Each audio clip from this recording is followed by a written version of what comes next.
12h30, Intégral Placement. 100% placement, 100% BFM Business. Et à présent, on parle de gestion collective avec Frédéric Lorenzini. Bonjour Frédéric. Bonjour Cédric.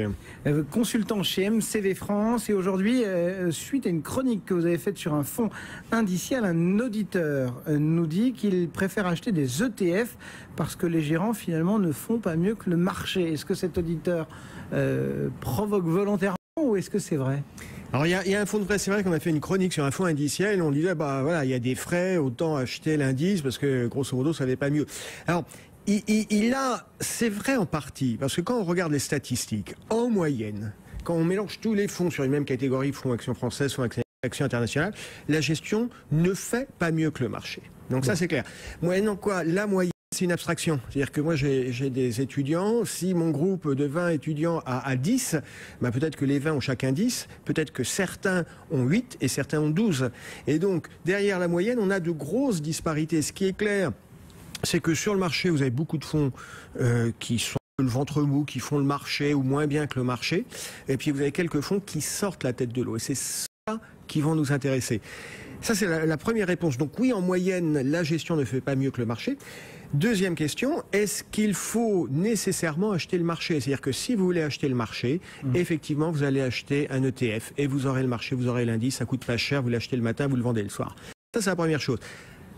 En revanche, si vous dites, je ne veux pas nécessairement faire le marché parce qu'il y a des phases de baisse, je veux de la gestion active, alors là, effectivement, faut travailler, faut aller dans les bases de données et trouver ces 5, 10, 15% de gérants qui arrivent quand même à naviguer. C'est ça qui est intéressant. Et est-ce qu'il y a quelques exemples pour illustrer le propos, Frédéric? Oui, on peut prendre des exemples concrets. Je pense par exemple au fonds Carmignac Patrimoine. C'est un fonds mixte, c'est un fonds qui investit sur les actions et c'est un fonds qui va investir aussi sur les obligations. Sur 10 ans, ce fonds fait plus de 7% par an. Donc, il y a de la performance. Et surtout, ce qu'on constate, c'est que sur des années difficiles comme 2008, le fonds a fait 0%. Alors vous allez me dire, 0%, c'est pas exaltant.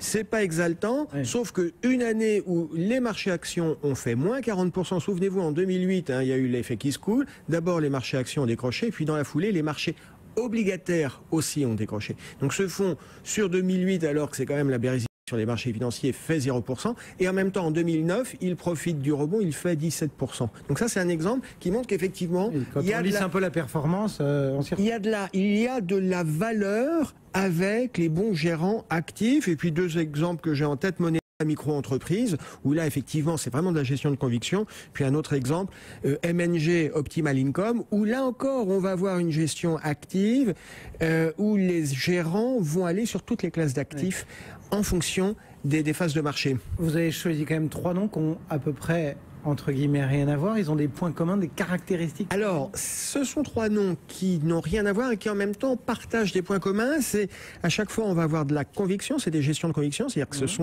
des gérants qui disent moi je vais sur tel segment de marché parce que j'évite tel autre, même si tout le monde y va. Parce que on a donc des process lisibles, on a des process qui sont stables dans le temps, donc qui vont échapper aux phénomènes de mode qui vont durer 12 mois, 18 mois, des gérants qui ont un discours compréhensible, qui vous disent clairement ce qu'ils font et qui sont capables, qui ont une certaine lucidité sur leur pratique. Moi, une des questions que j'aime bien poser aux gérants, c'est une valeur qui a bien fonctionné, une plantade. Et quand vous avez un gérant qui regarde... capable de dire quand est-ce qu'il s'est planté. Voilà, ça c'est un bon signe. Et quand le gérant vous dit bah non, j'ai pas eu de plantade, c'est que généralement il n'a pas de plantade parce qu'il a fait l'indice. Et que dans cette mesure, il fait pas plus mal que l'indice. Donc voilà. Malgré tout, quand on regarde, quand on écoute ce que vous nous racontez, on a envie de vous dire que les performances passées préjugeraient des performances à venir.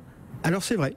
C'est vrai que c'est pas parce qu'un fonds a bien fonctionné pendant une année, voire 10 ans, ça va bien se passer. Moyennant quoi, ça donne quand même une bonne indication. Je crois que quand on va sélectionner des fonds, ce qui est important, c'est pas de regarder dans un classement si c'est le meilleur year to date, c'est-à-dire si le fonds affiche la meilleure performance depuis un an. Je crois qu'il faut essayer de voir des fonds qui ont de la performance sur 3, 5, éventuellement 10 ans.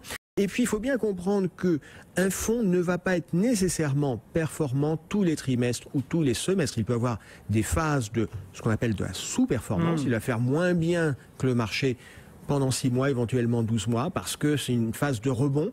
Ce qui va être intéressant, c'est de voir sur la durée comment ça fonctionne, et quand il y a une mauvaise performance relative, voir si les explications du gérant sont convaincantes, peut l'expliquer ou pas. C'est ça qui est important. Et puis ne pas prendre peur en changeant de fond et de crèmerie tous les 2 jours. Ne changez pas de fond comme vous changez de chaussettes, parce qu'effectivement, il y a un coût d'entrée.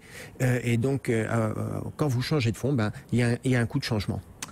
Merci beaucoup Frédéric Lorenzini pour MCV France, le CAC 40 qui est brièvement passé il y a quelques instants sous les 4300 points. On perd assez nettement du terrain, moins 29 en ce moment sur l'indice. À suivre le journal.